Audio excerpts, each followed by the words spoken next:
What's happening, friends? Welcome to Podcast Unlocked, episode 406. Coming up on this week's show, tons to talk about. The former head of id Software, who departed recently, the studio that makes Doom and Rage, among other things, has joined a rather unexpected new studio, I'd say. Sean Murray from Hello Games is talking a little bit about the next thing that he wants to do after No Man's Sky. Plus, Call of Duty, well, it's going to be sticking around. We'll tell you what that means. Plus, the longtime developer of WWE 2K is bowing out. Whole lot to talk about. Stay tuned right here on Unlocked. Podcast Unlocked.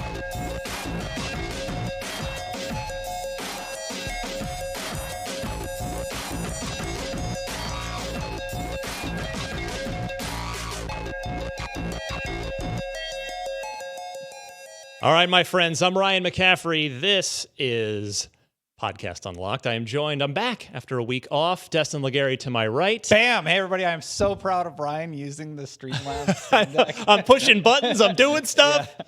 And I haven't screwed it up just yet. You're doing great. We're only 10 seconds into the show. It's fine. Give me time. It all breaks. Brandon Sanchez, great to see you. Hiya, good to see you. We haven't been on a show together in a while. I know. We have not overlapped. It's been summer there's personal travel, there's business travel for conventions and Anime Expo and Mikey Disneyland last week. So I'll talk about that at the end, actually, because I'm so excited to hear about it.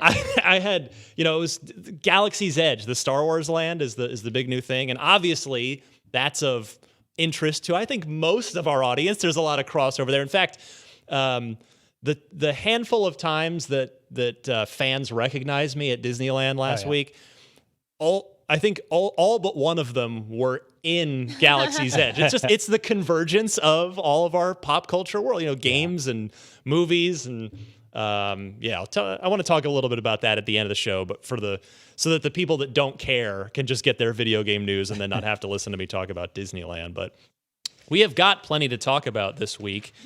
Thanks for holding down the fort last week while I was away. I always appreciated. Thank you. She always does. Oh, thank you. Want to mention first our IGN First game this month that we're covering all month long. Again, think of that as our cover story if we were a magazine. It's Borderlands 3.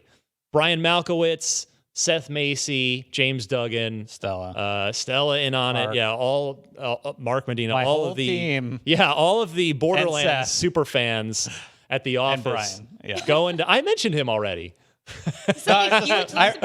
I remember we were trying to find people. It was like a really busy week, and I'm like, all right, I guess everybody on my team's got to go. I think this with the producers and editorial lead. This is the most people we've sent to an IGN First, right?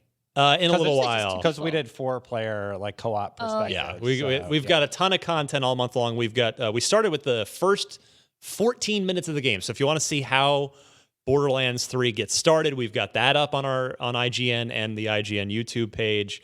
And we're going to have a ton of fun stuff all month long. We've got so much content. I think we're doing 3 drops every week. Like it's mostly Monday, Wednesday, Friday, except for this week, which ended up being the middle 3 days, Tuesday, Wednesday, Thursday. I got to see 2 of the features come in. They look pretty good. Yeah, I mean, it really is a pretty game to look at, even if you're, even when you're not playing it and you're just watching a video. It's the first time Borderlands has been on this generation of consoles, so it's looking sharp. A lot of good co-op action coming your way there. So please do stay tuned. Our Destin's team and my team worked super hard on putting all that together. Hope you enjoy it. Let's get rolling, though. I want to start with industry news. Actually, I guess most of it's kind of more industry-y leaning this week. But Tim Willits, who was the longtime head of id Software, he's one of the original id Software folks from the, John Carmack, Adrian Carmack, John Romero. Who am I leaving out? I'm leaving out a bunch of... I'm old, Destin. Yeah. I can't remember everybody. Anyway, I knew those names. Yeah. They've all moved on except Tim Willits. Tim had been the one that had stuck around, eventually becoming the head of the studio, which a role he's held for certainly since John Carmack had left for Oculus.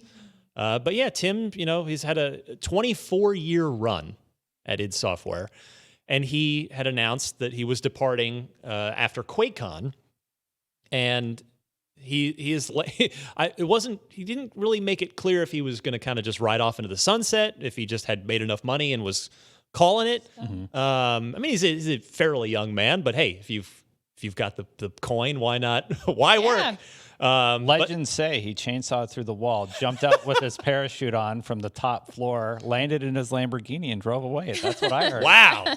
Yeah, that sounds like a very Doom kind of thing to do. That would be an excellent exit. It's like, my career's done. Goodbye. Yeah. Have a good night. Megadeth was in the parking lot playing for the whole thing. Can I end my career that way? Like just Taking notes. We're on the chainsaw through a wall. Yeah. Maybe the chainsaw part, and then you slowly rappel down the fire escape.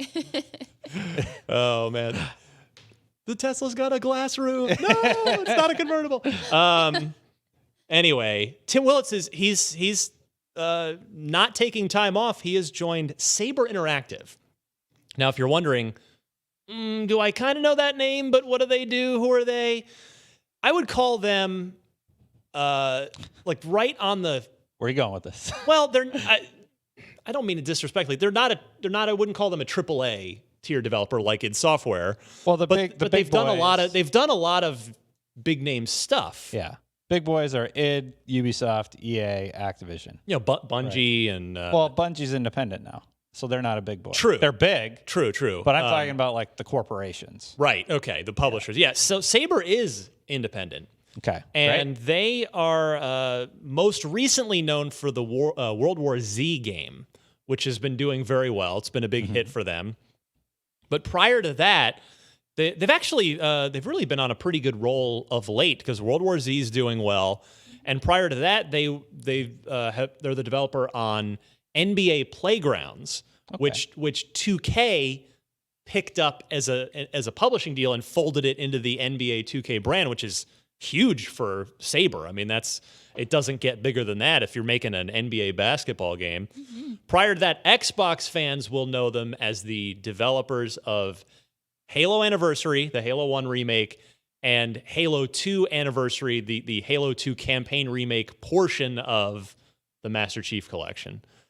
They're based out of New Jersey, but they also have a lot of development offices across Europe. So Tim will stay in Texas, where he's been rooted for the last 2.5 decades. And I was surprised to see this. I would not have expected someone of, and again, I don't mean this disrespectfully towards Saber, but you know, it is a surprising move. Just a strange move. Maybe they're making some big moves soon. Yeah, maybe Entirely he's possible. just like a lot of potential in that team, or there's something he likes about them specifically and wants to work with them and like maybe help hone or focus on. And that's kind of usually what I see whenever I see moves like this. Like, it doesn't make sense to me. Yeah. But there's something obviously that clicks there with you as how you work, and maybe you see something in that team that you really want to push forward. Mm-hmm. Yeah. So we've got some quotes. So Fortune, my friend Chris Morris broke this story. Quotes from Tim here. Being with a studio for 24 years, it's really hard to leave. It's almost like a marriage, for lack of a better description. But I saw how Saber as a team was starting to grow and expand and pick up teams and studios. Exactly to your point, Miranda. It was a good time to move over. And he continues, the agility of small teams and the opportunity to get stuff done quickly can't be overstated. I'm not saying anything bad about Bethesda. I love them, but smaller teams are exciting and fun. I mean, you got to remember, this is a guy who, up until Bethesda bought id 10 years ago, id had always been a small team. Yeah. Always. I mean, certainly in the beginning, it was like 12 of them. And it grew a bit over the years, but they've always been small. Yeah, I came from a small team, went to a medium-sized team, and now I'm at IGN, which is a large team. And there's different challenges at every team size. You have a small team, it's really everybody knows each other, and you're all working towards usually one or two common goals. At a bigger company like this, we have like our social media presence that we need to consider, our video presence, our editorial presence, how we're like our news brand, our podcast brand, and all these different challenges. And I don't even know your name. Like you talk about knowing everybody at the small company. I don't even know who you are. Yeah. Well, We're on a show together. It's like I bet if you went over to engineering, could you name everybody over there? Yeah. I saw somebody really this morning. couldn't. I'm a terrible person. I saw somebody in your office. Like, I've never seen you in my entire life. And you're just like in here getting coffee with me, and this is very weird. I know. Sometimes, happens more and some more. days I'll be like, I hope you're supposed to be on this elevator. kind of Like how I'm I put the feeling. key card in. Yeah. Hopefully, I'm not committing a How many people company violation right now. How many people do we have on our floor? On the- 100 at least? Oh no, I think it's 150 to 200 somewhere in Yeah. that The range. thing is, like, we don't just have IGN in this office. Like, it's also others of Dave's companies. That's true. Soon, So- I hear it will just be IGN. Ooh. But so a couple more news. quotes from Tim on his move. He says, "At my age, you've got to work with people you like. You've got to work on fun stuff. I don't have anything to prove. I've been successful. I've made good games. At the end of the day, I'm literally going to travel around the world to cool places to work with awesome teams and make video games. Why would I pass this up?" So I do believe him that he wanted to have the right fit and not just be part of a little tiny cog in a mega machine like a Ubisoft or an Activision or something like that. Because we're talking about IGN being larger. Imagine working at a company with 500, 1,000 people in your office. Yeah. It's different. It's a whole different thing. And again, id Software has always been small. He seems to be very comfortable and happy on a smaller team. And Saber, they're on the up. They've been making some good moves. So, it's kind of a head scratcher at first, but the more you look at it, the more it seems to make sense. And I'm happy for Tim. This is nice for him. He's set it up so he's going to run the studio and not be. He doesn't have to move to New Jersey. He can stay where he is, and he'll just fly around to their various global teams. And I absolutely, totally get this move. You're working at a big company, and he has an opportunity to go work with a small team in his hometown. I could see why that's enticing to somebody like Tim, who maybe just wants to get back to his roots of developing content. Yeah, just having a little bit more hands-on experience with everybody else. Yeah, and quite honestly, I mean, let's be real about. And again, this is more power to Tim here. I would bet the farm that Saber backed up the Brinks truck to get because hey, Tim also the money, right? Yeah, no, hey, it's you're a smaller studio like Saber, and you've done some good stuff. You've got some momentum going, but a Tim Willits hits the market, and you go, hey, this guy could really help take us to the next level, but we're a smaller outfit, and we're going to have to pay to get this guy and let him keep living in Texas and not make a move to New Jersey. So you go out and Tim probably got a good deal out of this, and more power to him for doing so. Bookmark this episode. Remind us of it in 5 years to check in on what Tim Willits has done over at Saber Interactive, and we'll check in and update. That was a big thing for me. It's like, now seeing this move, now we've got to watch Saber and see what happens. Yeah. It's going to take Big time. thing. Yeah. Like a 5-year, 10-year. Oh, no, it absolutely happens overnight. Come on, you know how these things work. He just shows up. Yeah, chainsaws just like down. Right, just like how when Microsoft buys 7 new studios, like suddenly we're awash in content, right? Because it just happens overnight. That's like, how it we works. bought you, now there are games out. Yep. It's not how it happens at all. Nope. Now, the one other thing, speaking of money, because again, it's this is a business, and Career, it's not an easy business to survive and thrive in, and I have to look at this and wonder. I feel like pardon me if I'm repeating myself from when Tim first announced he was leaving id, but I looked back into this, and id was bought by Bethesda or by ZeniMax in 2009, so it's been exactly 10 years. I have to wonder, when ZeniMax bought id, was there a sort of a clause in that contract for Tim as the head of the studio, as one of the original members of id, that said, hey, if you stick around for 10 years, there'll be a payday for you at the end of that 10 years. So I mean, maybe he'd been kind of thinking about trying to move on to something else, but said, oh, okay, well, I got that 10-year thing, and gets paid, and now he's moving out. So his stock could have vested, yeah. Exactly. Makes sense. Could very well happen. I mean, Destin, you're a huge fan of the Mass Effect trilogy, so you've covered BioWare for a long time. I don't think it's ever been like officially confirmed, but the evidence is right in your face, where the doctors Ray and Greg, 5 years after the EA acquisition, They both left. Yeah. I don't think that's a coincidence. I think that was a 5-year retainer thing, and then that keeps you around. And you're like, all right, now we're gone. All right, our stock's vested. Peace. Yep. How do I get that? How do I get that where IGN pays me to stick around? IGN has a SPP thing you can sign up for. Yeah, it's J2. a little different. Not that kind of company, I guess. Yeah, it has to be before you get purchased, and then you Right, I know that's the equity in the thing. brand. Yeah.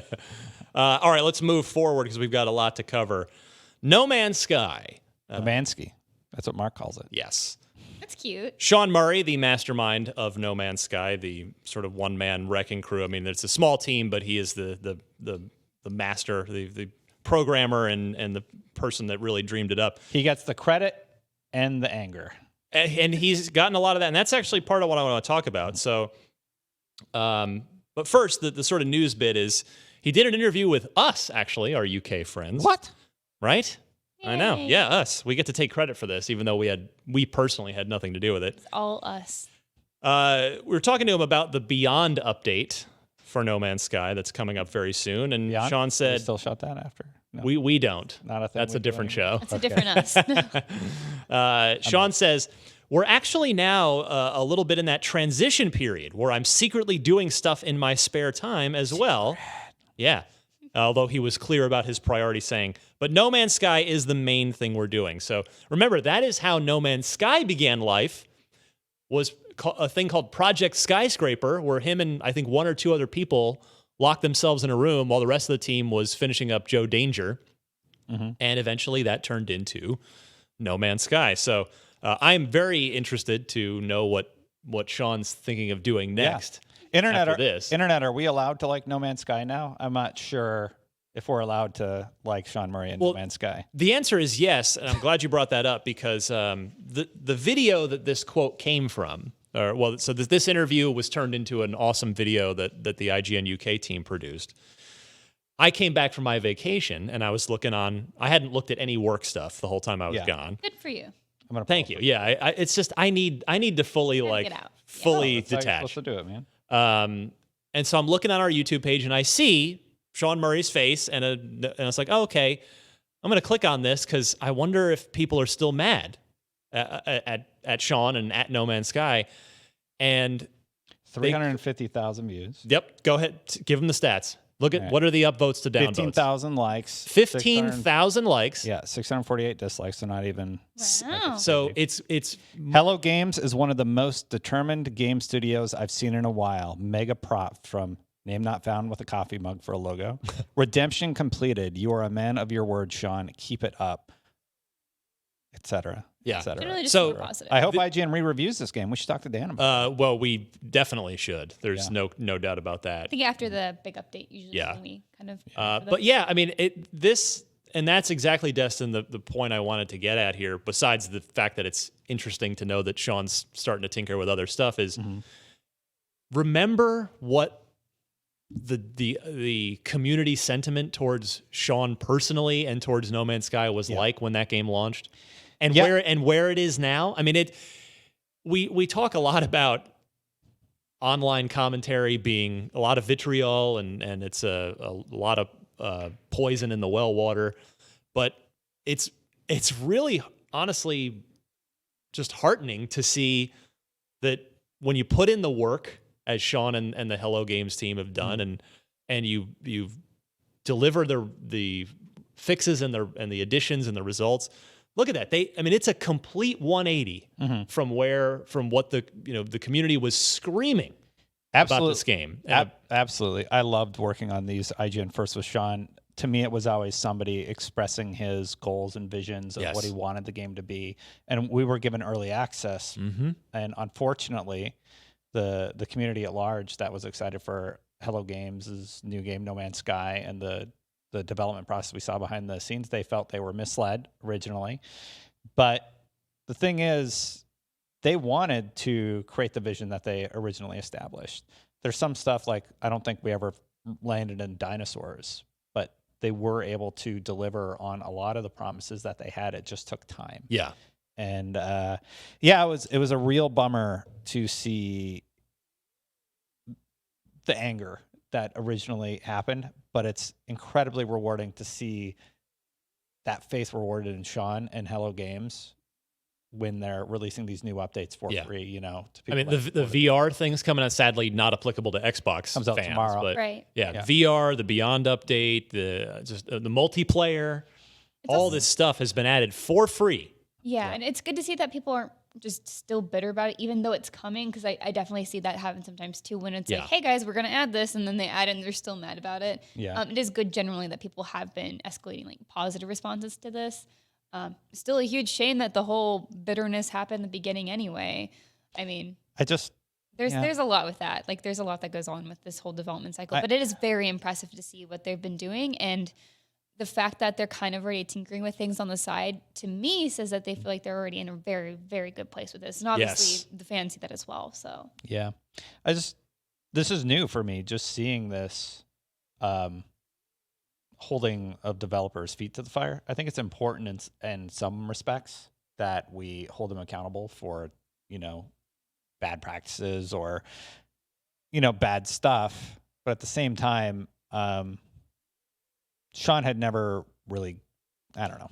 I feel like I'm digging a hole here that the internet's just going to use against me. So like, I don't even want to talk about it. And like, that's where we're at. Yeah. Where if I say anything, I know the internet's going to use it against me. So why say anything? I think it's important to focus on the thing. The reason I brought this up is to focus on the redemption arc. Yeah. And just growth, again, like it is so great to see. I'm so happy for Hello Games and for Sean, and I don't want people to take this the wrong way, because it's not like I'm some sort of paternal industry figure, but I'm proud of the community for you know, re-embracing No Man's Sky. Me too. That's you know, it kind of renews my faith in humanity a little bit, that, you know, it's not just all anger and screaming into the void all the time, like that even the, you know, the sort of most vitriolic comments can, over time and through the results that Sean and Hello have delivered, it's because of their hard work. They won them back. Yeah, exactly. That the shift happened. Yeah, it's a ton of hard work, and Sean and the team put their head down, and they just went to work. Yeah. And here we are a couple of years later, and the game is really fully realized now, and it's so cool to see. I'm so stoked to play in VR tomorrow. Mark Medina played it in VR at a preview event. Yeah. Must have been 2-3 months ago now. I have it set up for IGN Reacts to No Man's Sky in VR, ready to record tomorrow. So I'm just going to grab people who are around. Do you have time to play? Yeah, yeah. Make sure I'm in on that. I want to do that. I kind of want to see it, because I was one of those people who I never really believed in like what they were selling No Man's Sky was at the very beginning. Yeah. I was just like, that sounds really cool, but from what you've shown, I don't see that being fulfilled, and was never like super hyped for it. And so seeing it grow, I was like, oh, that's cool. I'm glad that you're finally like realizing all those things that you really wanted to do. So I'm kind of curious to see where it is now. Yeah. Yeah. I want to start that game over, because you probably should. Like if you were to go back after a lapse, start over, because there's so many new things that they've tweaked that you should definitely do that. I think, because I only ended up putting in 5 to 10 hours at launch. I put in a lot of hours at launch. But yeah, no, I want to give that game another go. Also, I want to get Sean back in here for Unfiltered. Because he came in, he did the show. Good segue to your. But to say, he did the show in that part of IGN first, in the run up. It was before launch, when everybody was super psyched, before everybody got mad. I would love to get him out here to talk to him now, to talk through the last 2 years. He'd be a great repeat guest to just be able to. There's so much to cover. Yeah, so there'll be no Unfiltered in August. We've got, long story short, we've got half or more of the team out at Gamescom, and also we've got a new set right behind this wall behind me, and there is a bar/arcade set back there with a working keg, with a working tap, and we're gonna move Unfiltered over to the bar. and just do it as like a more informal, like there'll be an open bar for the guests. And so we're gonna just probably keep the name, and really the format will pretty well stay the name same is too. perfect. Yeah. But just gonna introduce alcohol into the equation in a slightly more casual setting, and hopefully people will enjoy that. So look for that in September. End of shameless plug. Next this week, let's see here, Miranda. Yes. Call I'm of ready for Duty. this. Not going anywhere anytime soon. Yeah, so the news on this makes a lot of sense considering what obviously Activision wants to do. So, do you mind if I read this part? Please. So, in an investor call for its 2019 Q2 earnings, Activision was asked whether the company was going to keep its annualized release schedule for Call of Duty or kind of like go in the route of like Fortnite and Rainbow Six Siege. Right, more of an ongoing service-based thing, and and to maybe try and monetize differently. Yes, and anytime I've talked to the Call of Duty developers, I've been like, of course, like we always have post-launch plans, like we want to keep our game going as long as possible. But there's the inevitable drop-off, right? Like there's people who tweet at me like, hey, this game mode's gone. Why? And it's like, well, it's because there's not as big of a community as more. Because like as time goes on and the way that Call of Duty works, since there's one every year, everyone hops on. Not everyone, but a lot of people hop on to the next thing, right? And so because you lose this player basis, you can't support the same game modes. And it sounds like, the fix for that would be just to go a Fortnite or Rainbow Six Siege way. Sure. And just all in on one game, right? Except money. Except money. So Activision's not going to do that. So for sure, they said that it's more important than ever. And then they said on the call that console and PC side, we do see annual releases as a key part of the Call of Duty franchise. So, yeah, of course they're going to just keep doing that because they make bank on it every single year. I mean, that's the thing. I know this is, some people listening right now might be like, this isn't news, but I mean, it kind of is in the sense that the industry is moving in a different direction with ongoing service-based games that monetize differently over the course of time. And yes, Call of Duty sales have been declining year over year. We'll see what happens. I would suspect we'll see a spike with Modern Warfare this year. Yeah. But even with declining sales, they're still the number one selling game every single year. So there's really no grand incentive for them to change their business model. Yeah, I think unless their numbers just started suddenly tanking, then maybe they'd consider it. But at this point in time, they don't really need to. And like that was such a weird thing whenever I was at which we didn't get to talk about last week, but we can a little bit this week. When I was at the Modern Warfare event, I was talking to devs. I was like, hey, did you guys ever consider supporting Blackout as part of Modern Warfare? Like, it doesn't really make sense tonally, but it's such a huge thing, right? And it's like in Battle Royale, you need to maintain and kind of keep perpetuating in order to like make it viable against, Apex Legends, which is just its game, or just Fortnite, or like however you want to see those, like games as a service that live. And they said that they had never really considered it. It's like, it's a separate game. It's a separate thing. It's not really part of how we want to do Call of Duty. And that totally makes sense. But, that's something we're theorizing, right? It's like, hey, how do they keep this in that Battle Royale game? Like, how do they keep it in that ring, in that arena?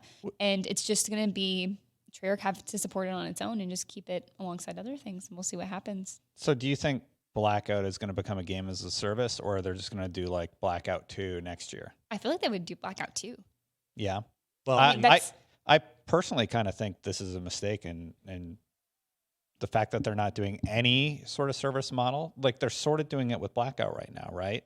But I'm wondering, like, what are they going to do next year? So this Call of Duty is going to come out this year. Mm-hmm. It looks like people are really interested, really excited with the new focus on storytelling, and the multiplayer stuff we've seen has been really, really cool looking. Super fun too. Yeah. It's weird. It's heavy. Oh yeah, you got to play Slower. it. Yeah. So I'm actually interested in this Call of Duty. I'll probably check it out, and I'm kind of curious why they're resistant to the idea of a Fortnite or Rainbow Six Siege model. I've been playing Rainbow Six Siege a lot lately. It is so good. I've been thinking about That game picking is it up. awesome. and it's been fantastic for like. I reviewed the game. I haven't played it since I reviewed it. Yeah. And I think that was 2015. I think it's been about 4 years now. Mm-hmm.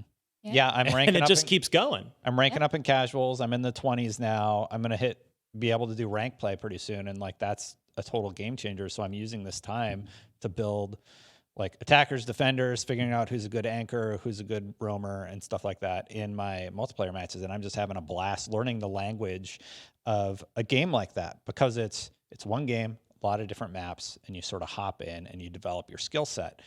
Blackout's sort of doing that, and I'm wondering why they don't just lean on that more.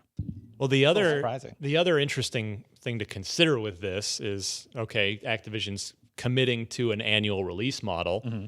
We already know that next year's Call of Duty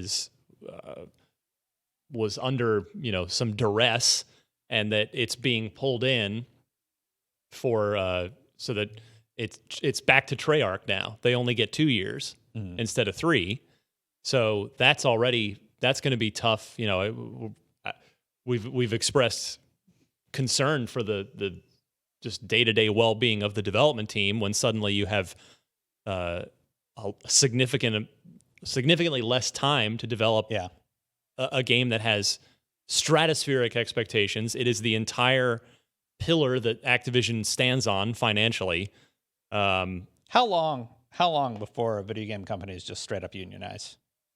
I mean, that's a separate conversation. Yeah, that's a whole. That's a big one. I give it 5 years before this doesn't fly anymore. This development, 2-year development cycle where you're crunch is like it's the worst. Yeah, it's a bigger conversation, but I think what's a point we can take out of that for now is that something like a Treyarch, a Call of Duty developer, could be the straw that breaks the camel's back to help a industry-wide unionization effort happen when, if in fact Treyarch ends up going through work hell to make this next year. Because remember, not only do they get one less year to make what is now Black Ops 5, which is bonkers to me, but they have to account for new hardware, which is just another added variable that's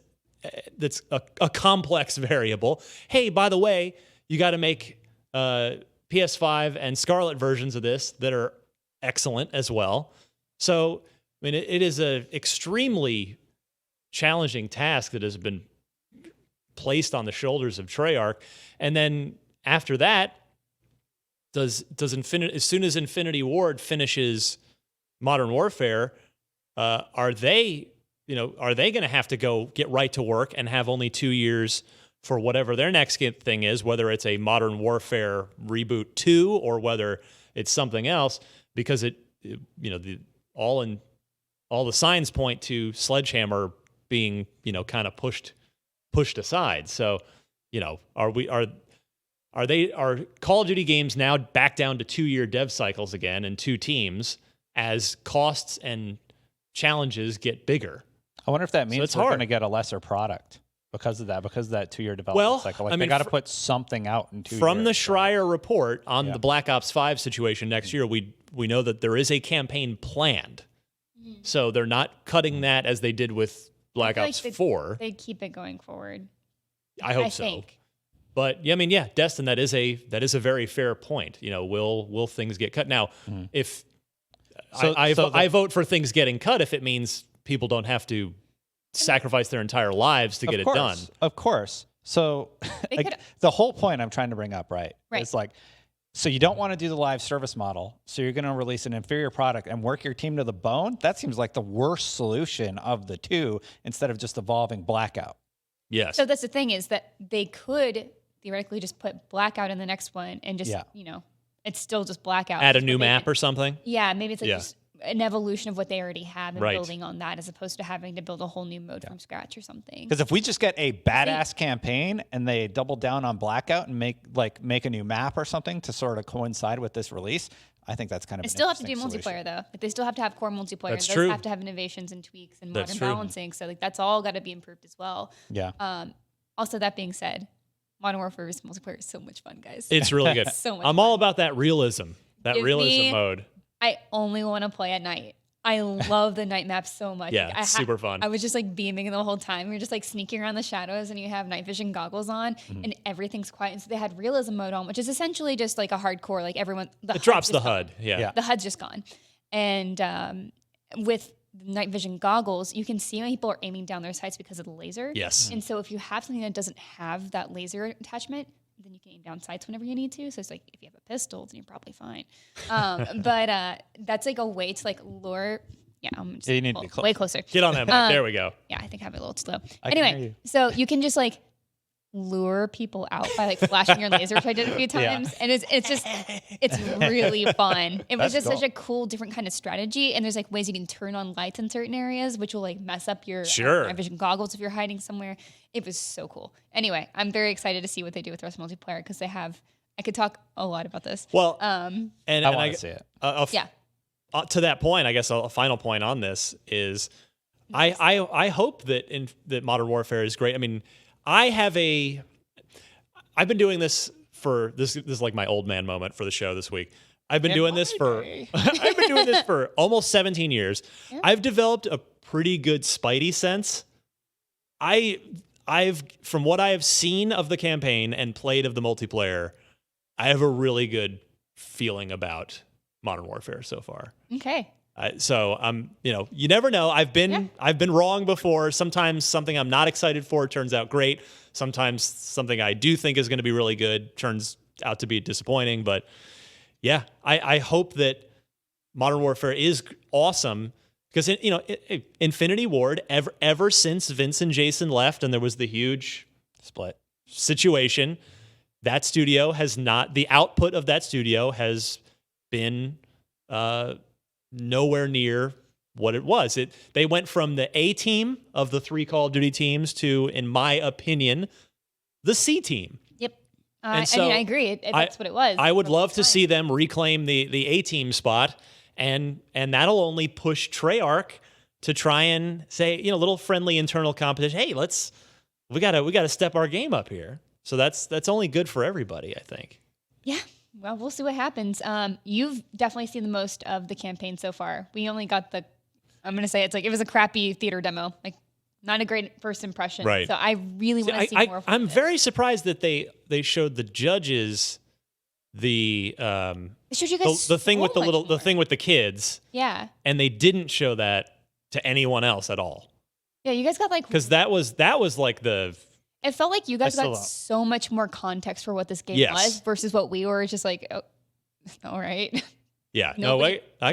I've got plenty of context. Yeah. We could talk about this all day. I mean, there was a whole thing. Let's stay on Call of Duty for a second because I could see Miranda, this feels like that's fine. This feels like, correct me if I'm wrong, an ultimate colliding of your worlds here. I know. I'm so excited. Please tell me about this thing. So it's a Tamagotchi. It's a Tamagunchi.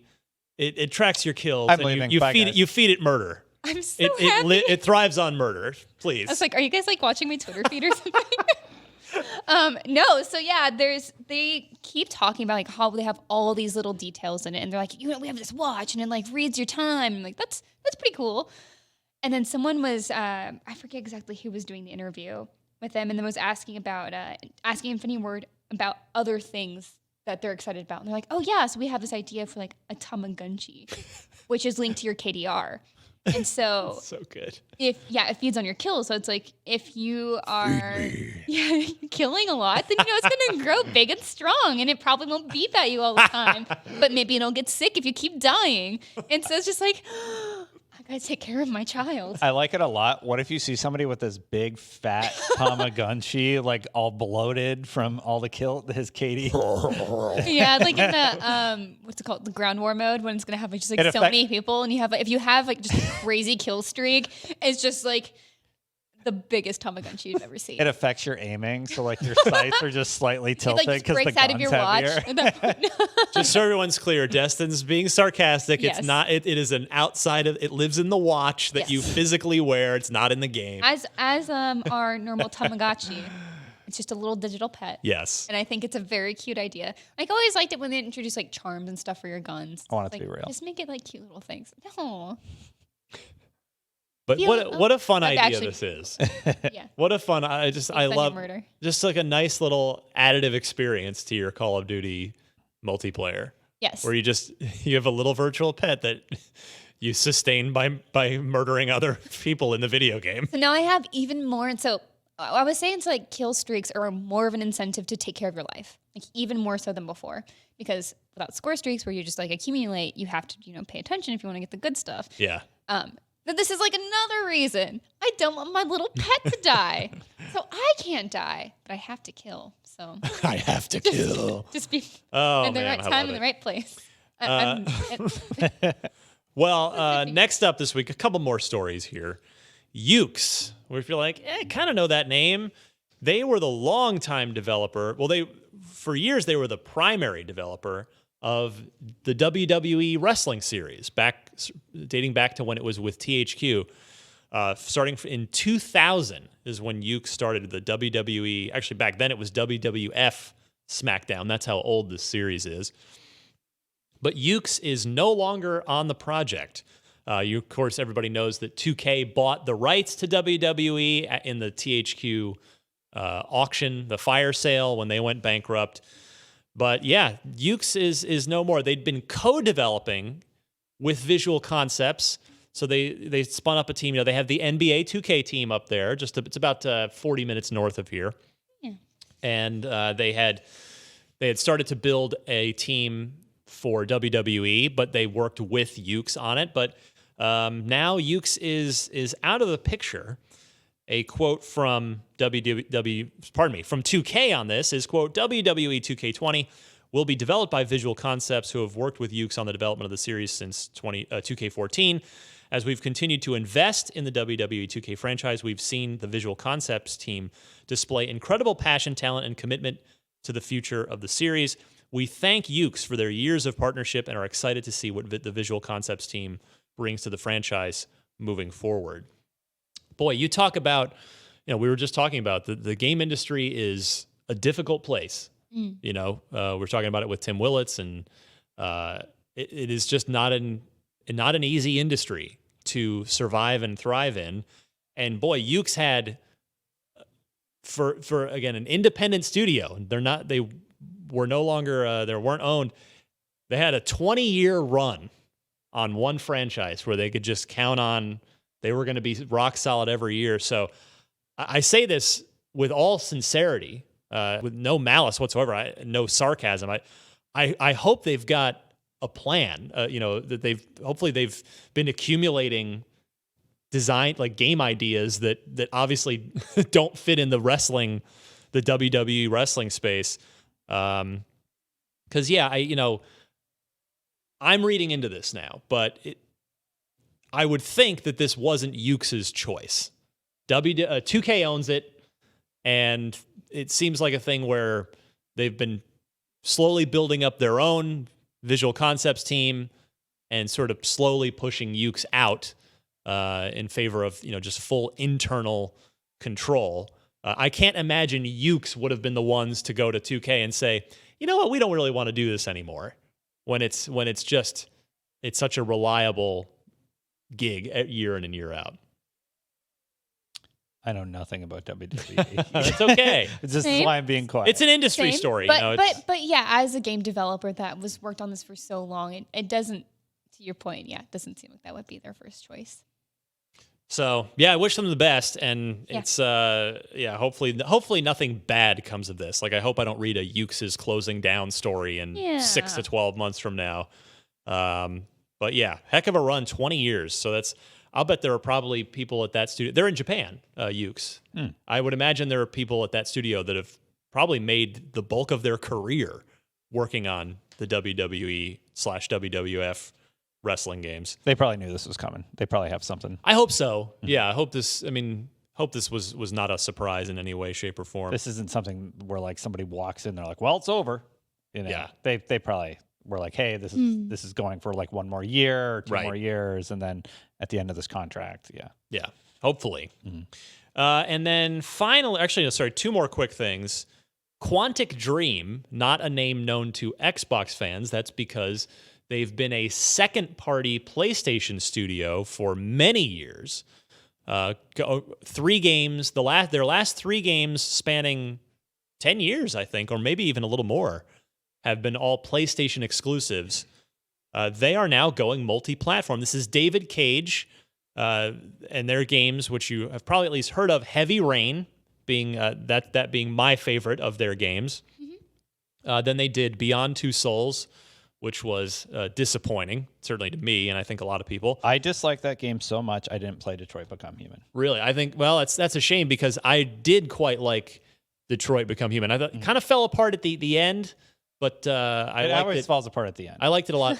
I liked Heavy Rain all the way Heavy Rain a through. lot. Heavy too. Rain's probably their best work, No, right? Out of all their products. Sean! Also Jason. Jason. That's what I was Jason! Well, there's a Sean. There's a Sean, too. Press X to Jason. Yeah, okay. Jason. Jason! I use that routinely. I have a friend named Jason. We're like, Jason! Jason! Before that, Jason. they did Fahrenheit / whatever Yes. it's called in America. Uh, It had a different no, name. I thought, yeah. It's Fahrenheit in the UK. Thank you. I can't Yeah. remember what it was it's, called in America. uh, Anyway, I'll look also goes off the deep end at the end. And it's just disappointing that, like, you're so close to just crafting great narratives and you just jump the shark at the end. Like in Fahrenheit, he like trips out and I don't even remember. And I'm just like, ugh. Beyond Two Souls was like the best example of them jumping the shark. Yeah, I heard enough. So I had played Heavy Rain kind of recently. Oh, really? Because I wasn't very ingrained in the PlayStation ecosystem, so it wasn't until someone's like, hey, you can borrow this from me. I was like, oh, okay, sure. Yeah. So I put that late, and then I heard enough about Beyond Two Souls about it being a thing to just not waste my time with that I just gave it a heavy pass. And then Detroit Become Human, I kind of played a little bit of it, but It's a really interesting concept. yeah. Detroit Become Human. Like you play an AI. Yeah, usually I'm down for those like multiple paths, like every little thing you do can change things, Yeah. but didn't get super hooked. But hey, them not doing exclusive to just one platform is always good, right? Fahrenheit was on Xbox, so this isn't like a new concept for them. They originally launched on the OG Xbox. Correct. That's right. And that's where Fahrenheit came out, and that was a super intriguing game. Basically, you wake up, you've apparently murdered somebody, and you have to decide what to do in this cafe. Oh, man. And like that just sets up the super interesting precedent, which unfortunately I felt was wasted in the later half of the story, because they really like just the narrative of you wake up, you think you might have committed a murder, and you don't, and they kind of get into the supernatural by the end of it, where Like the supernatural. it almost comes comedic. I'm like, I would have rather it was a little bit more grounded and just explore like how that would impact your relationships in a person's life. I think is interesting. That's why their later game, the Detroit Become Human, was more intriguing, and that's why I think Heavy Rain is the best mix of everything. Yeah. They do still get into the supernatural stuff. They do every game. I like the supernatural stuff though. That's what I liked. That's one thing I really liked. Indigo Prophecy.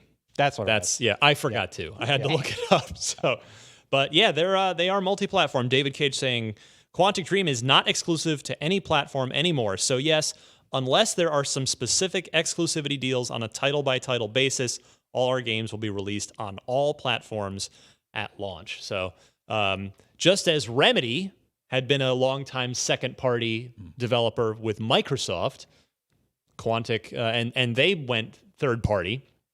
They went multi-platform. Same for Quantic Dream. I tell you, even though Quantic's games have been flawed, objectively flawed, I've always enjoyed and more so appreciated their games because I've They're the always only ones trying anything like that. exactly, and I always tip my hat to Sony for funding their games. Like their games have been big budget console exclusives, and they're adventure games. They're super high production value, expensive adventure games. As if you took a Telltale game but multiplied the budget by 10. Hey, if you guys are looking for adventure games, you should play Outer Wilds. Just gonna throw that out there. Yes. Any chance I get. You haven't mentioned it before. I don't know if you've heard of this game, Outer Wilds, but I just want you guys to. Anyway.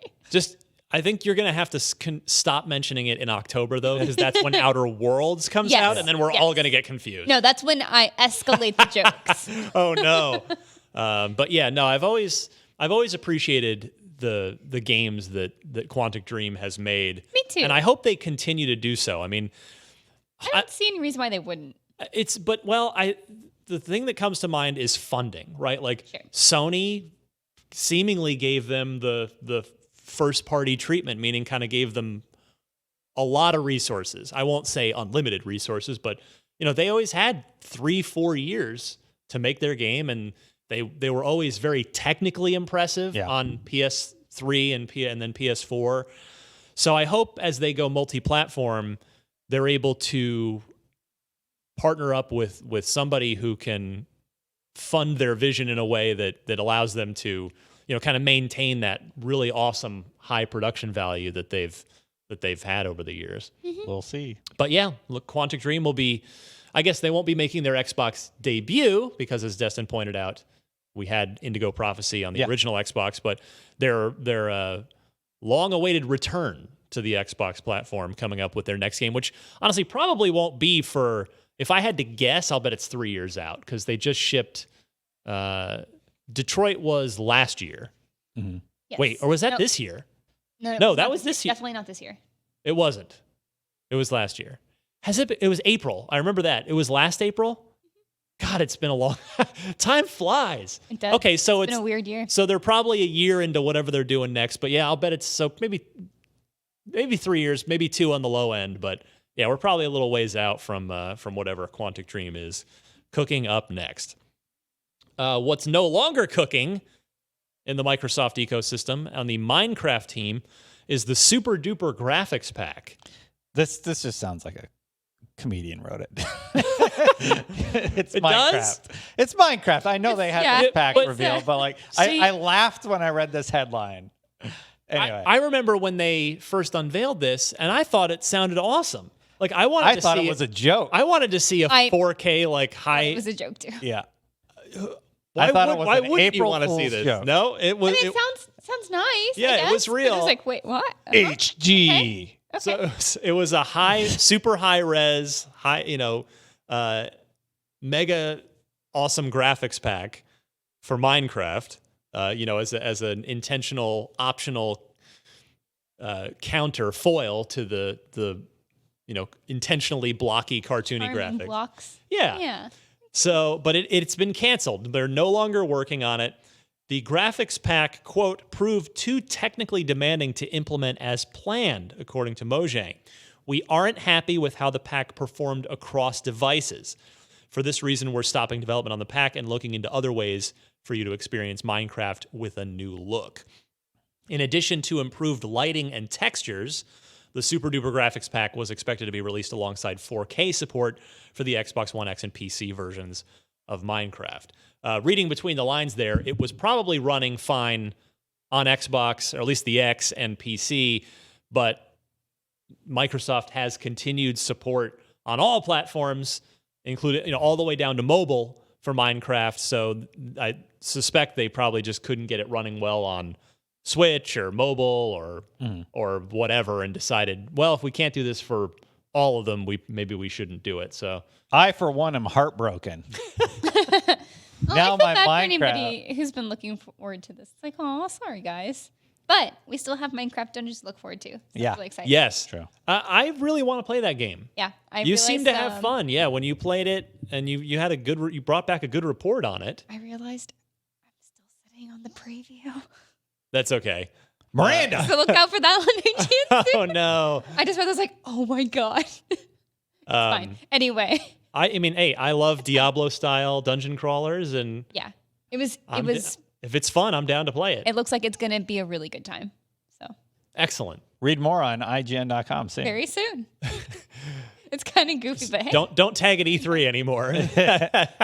what's E3? I don't know what you're talking about. Yeah, huh?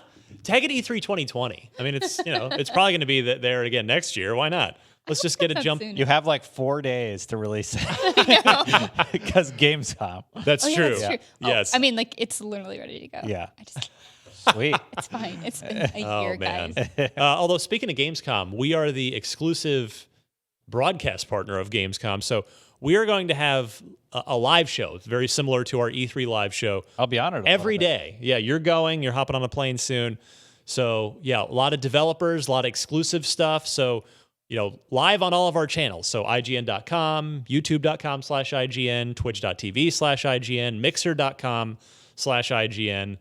4 hours of English language programming a day, and then another 4 in German. Yeah. But yeah, so if you want to see what's going on at Gamescom, we've got you covered all show long. And then next week's podcast, you won't be here. You and I will be. We're going to have Mark Medina with us. Brandon Tyrell also going to be with you in Germany. Yeah. So I think it'll probably be a 3-person show next week, but we'll have the Inside Xbox to talk about. And whatever Microsoft decides to announce. You got the Inside Xbox, and you also have the opening ceremony thing that Keeley's doing. Yes, you guys are going to have a ton of news. Yeah, so it should be a big show next week. It'll be excited. fun. Small thing, as we're in the news block, I just want to give a quick shout out or just note to everybody listening, Apex's single-player limited time mode just launched. It launched today. We talked about that a little bit last week. But yeah, it looks super cool. It's out now. It's a huge change. They have a lot of little updates, and they have technical updates, but they have some other significant map changes. Yeah, I just want to let our listeners know, if you remember us talking about that, Miranda especially, it's coming. It's out. It's out right now. Give it a shot while you can. The cosmetics look so cool. All right, let's do loot box as we run out of time here. Kyle Rogers, his gamer tag is Dragadus, if I'm pronouncing that correctly, Kyle. He's from La Crosse, Wisconsin. He went to the Halo Outpost. He wrote in and said, against Destin's recommendation, he bought the VIP package and really enjoyed it. He said he had a good time. He did. Yeah. Said he had a really good time. He sent along a picture with him and Jen Taylor and Steve Downs. Yeah. Awesome. Here's the thing. The Florida event happened, and everybody who went to the other event said they dramatically improved everything. That's what you wanted. So they took all the feedback they got in Florida to heart, and I was so happy to hear Halo fans having a good time. They addressed the line queues. It made the VIP a better package. Like, they took it to heart and they corrected it. Yeah. You don't see that happen very often. Well, Kyle asks, what are some of your video game related events that you've gone to in the past? And Evo. Well, yeah, if you can try and not say like industry work things like E3. Evo. The day before I started, I drove to Evo the day before I was hired at IGN because I was watching it. I was just so hyped. I'm like, I gotta go there. I used to play Texas Hold'em a lot, so I sat down when I got there. It hadn't started for the day yet, and I won enough money to cover the trip. That's awesome. Wow. Yeah, and then, funnily enough, the hotel I stayed at was kind of crappy because I didn't have any money. I got stuck in the elevator, so they didn't charge me for the hotel either. Nice. So my weekend was covered by my gambling winnings in poker. Oh, man. And then I got to enjoy the event with Mark Ryan Sally and Caleb Lawson. It was a weekend to remember. That's so cool. Yeah, that sounds like a good time. Yeah, and Evo's just great, man. Like the grand finals are really, really exciting, and getting to see like the crowd really get into it. That's when they played Marvel vs. Capcom 3, one of my favorites. Oh yeah. Anyway, that's my answer. Sorry. Yeah, I've not had I never got to go to any real cool big events before I started doing this. It was, I'm just trying to even think if there was anything even remotely close. I didn't have to go to Halo Outpost, but I did. I mean, that was like a bonus. I wish Halo Outpost had something like that had existed when I was a kid. Like with Nintendo never did, to my knowledge, like a traveling roadshow, kind of thing. Because I would have eaten that up. We have like PAX, and we have the Pokemon Championships now, and there's a lot of but those feel newer for sure. When I was at Screw Attack, we did the Screw Attack Gaming Convention, and that was really cool. That was based out of Texas, and it was neat to have a small part in that. That doesn't exist anymore, but So before I joined IGN, I wanted to work here, and so like I went to things like QuakeCon, and then I went to like the GameStop Expo, and they had that in Texas, and just try to like cover it for myself. I was like, I'm gonna practice covering events. That's the way to do it. And so that's what I did for kind of work stuff, but my yearly fun gaming event, which is, this is a very timing question, is the International for Dota. Yeah. Which is, I think this is it's China this year, right? This year's in Shanghai. So just usually go. I thought about it. I really did. Flights to China from here are actually pretty cheap. We were going to go, but not enough of us, because I travel with a pretty big crew. And it's like, so many of us couldn't go. So we're like, let's just do something else. So this year we booked a house in Vegas. And so we got like this big place for all of us to go stay. And so we're going to take a vacation there and watch on a delayed time zone thing since it's in Shanghai. Right. So that's my thing every year. And every year I go, it is like just the best thing. It's kind of cool to be just so immersed in something that you love so much. Like, cause like, guys, I love Dota if you haven't picked up on that. And so like just getting to go to an event, like I actually cosplay and stuff. I get Oh, really? Awesome. Are you Like, going to cosplay in Vegas? I thought about it because like we're trying to like bring the event to like our little things. It's like, what if we set up our own little shop and like What's your go-to cosplay for LOL? It's LOL, right? Dota, the international. I'm sorry. She's gonna smack you in the head. I don't play Just League of like, Legends or damn. Dota. Sorry. It's, don't even you know what said to say. Dota, the international. I don't even know what to say, Destin. I just missed. I get them confused. Sorry. I my first cosplay for Dota specifically was a variant costume for this one character called Ursa. He's a bear, and he has this alpine set. And so I cosplayed as that one. It's really good. I have photos on my Instagram if you're interested. But yeah, that was just such like a cool thing just to get into like this very unique space where everyone's there for one thing. And like you can talk to anybody and just be like super excited about the game. And it's just so cool to do those things. Cool. Love it. Thank you, Kyle. If you'd like to send in a loot box question for the panel, email unlocked@ign.com. That's also the same email address you used to send in your Unlock Block trivia question, as Jeff Mayer did. His gamer tag is $. He's from Richmond, Virginia, and asks a really good question that I definitely did not know. And hey, I watched my fair share of CW shows, so I'm not above this. In what CW show was Halo 4 used as a relationship makeup device? So a couple had a fight. Yes, and we patched things up via Halo 4. So is the show Heart of Dixie, The Ringer, Gossip Girl, or The Vampire Diaries? Destin, I'm going to go your way first. I'm saying A, Heart of Dixie. Heart of Dixie. It's wrong. Miranda. I don't watch any of these shows. So I'm like, well, I want to watch whichever one did this, but at least the episode. I'm going to say, like, The Vampire Diaries doesn't make sense, but I like vampires. I'm going to go C, Gossip Girl, because C's usually a solid answer. And they have a new season right now, so. All right.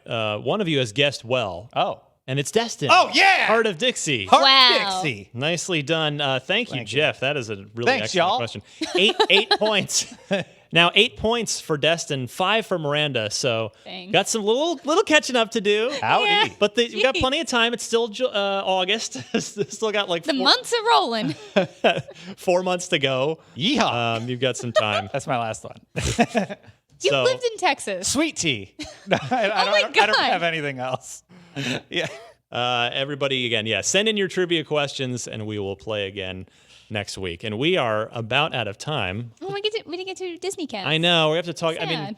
I mean, well, I guess. Tell us your one favorite thing. Well, real quick, I would say, I feel like for the Star Wars fans out there who are interested in going to Galaxy's Edge in either Disneyland or Disney World, for me, it's like 75% of the way there, but it's not there yet.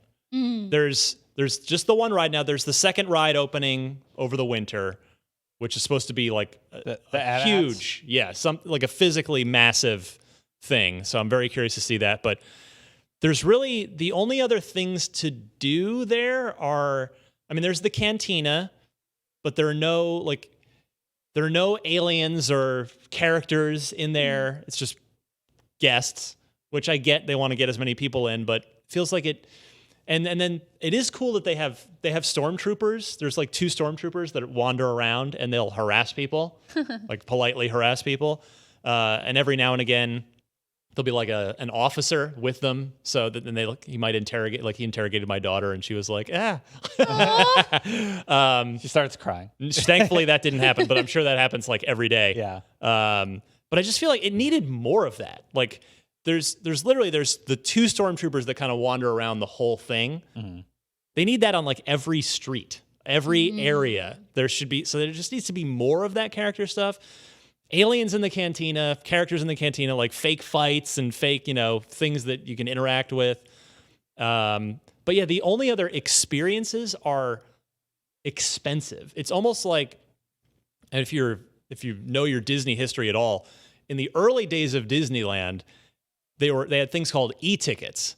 So you actually had to buy a separate ticket to go on the big ride, like the major rides in the park. And it's almost like they've gone back to that because the two other sort of experiences besides the Millennium Falcon ride, which is good, but it's basically just like a new version of a 21st century version of Star Tours. So it's good. My daughter loved it. It's her favorite ride. Yeah. It's kind of a video game actually, because there are two of you are pilots, 2 of you are gunners, 2 of you are engineers. Oh. And everybody's got buttons to push.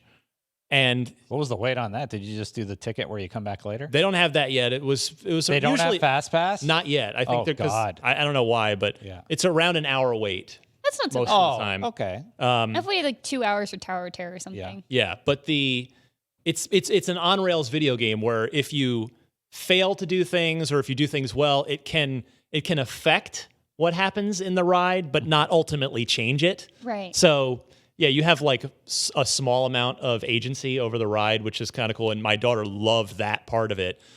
She insisted on being the gunner every time. I was like, "Do you want to try pilot?" Or she's like, "No, gunner."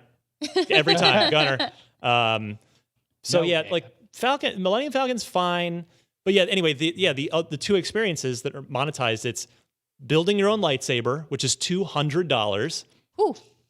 However, it is a really cool experience.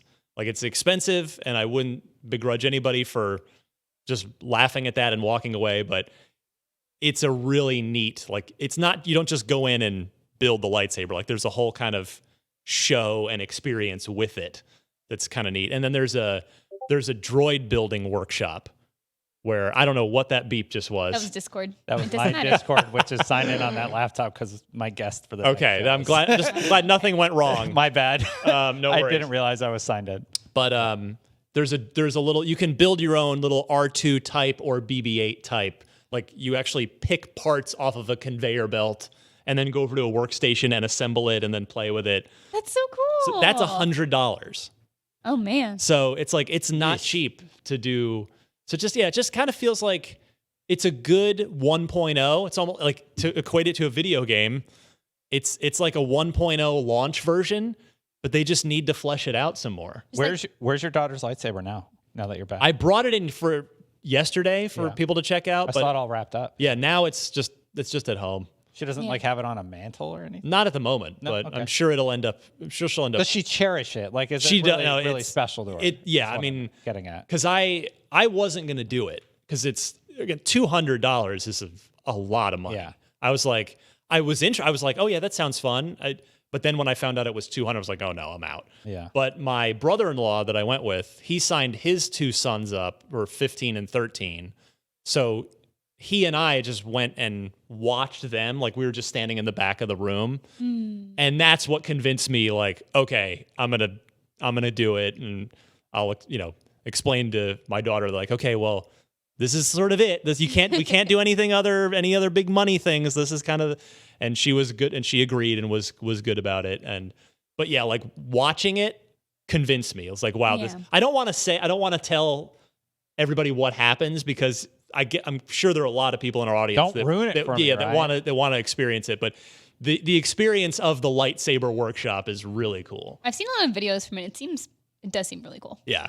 So I'm glad you it's got to do good. it. Yeah, it's good. I think I had such high expectations because the Disney Imagineers they've earned a reputation as just this like incredibly creative, talented group of people. So I think I just had my expectations set a little high for what a 21st century totally new area of Disneyland could be, especially themed to Star Wars. And it's like, yeah, so it's good. But I think I just wanted to be completely awed. And instead I was like, yeah, this is good. But to be fair, you got to I'm a 38-year-old man. My 8-year-old daughter was wowed. Mm-hmm. She was like, that's all she wanted to do was go into the Star Wars area and wander around. And like, she wanted me to go try and get arrested by the stormtroopers because they'll like so every now and again they'll like take someone away, like they'll lead you by the shoulder over to a little spot and then just like interrogate you before they let you go. Yeah. So she was over the moon for it. Aw. And I think it's important to note that, like, I'm a 38-year-old nerd, but an 8-year-old kid Her imagination adored it. Completely adored it. So that's good. I'm hoping this second ride is like helps, but I'm hoping over time that they do flesh out some other little things to do in there as well. But definitely worth it. It's super fun. I if you could get see to go. them maybe wanting to tone it back just a little bit while the excitement's still there. Like a lot of people coming in for the first True. time and like testing out. It's like, okay, how many stormtroopers can we actually have here Right. feasibly without That's like fair. disturbing everybody else? But like still making it a spectacle. So hopefully they do build on that. Yeah. It does sound like it'd be a lot more All fun. good. Yeah, I think I'm going to write up a little piece on IGN about the lightsaber experience specifically. So look for that sometime soon. For now, it's time to go. You can find me at DMC_Ryan on Twitter. I don't have anything to share with you because I wasn't here last week. So I'm only just now getting back to work on stuff. Other than I'll promote the Borderlands 3 stuff that I have very little to do with other than project management. So check out all of that if you haven't already. Destin? Going to Germany. Peace. Yes. At Destin Legary on Twitter. I might tweet something. I don't know. Miranda, take us home. Yeah. So you can read my impressions of Call of Duty Modern Warfare's multiplayer mode on IGN.com. I have those posted for a while now. And Bobby did a great conversation with Ryan about the multiplayer as well and in video form. So definitely check those out. Also, that Minecraft Dungeons piece that I will have up. It's still time. It's fine. It's totally fine. And now you guys get to like refresh. Let's talk about Minecraft because I'm actually super excited about it. And then, I guess I'll just be back next week. I'm not going to Gamescom, so. Me neither. We'll be here. We'll hold down the fort. All right, we'll see you guys. We've got a lot of Gamescom, Xbox stuff to talk next week. Until then, we'll see you soon.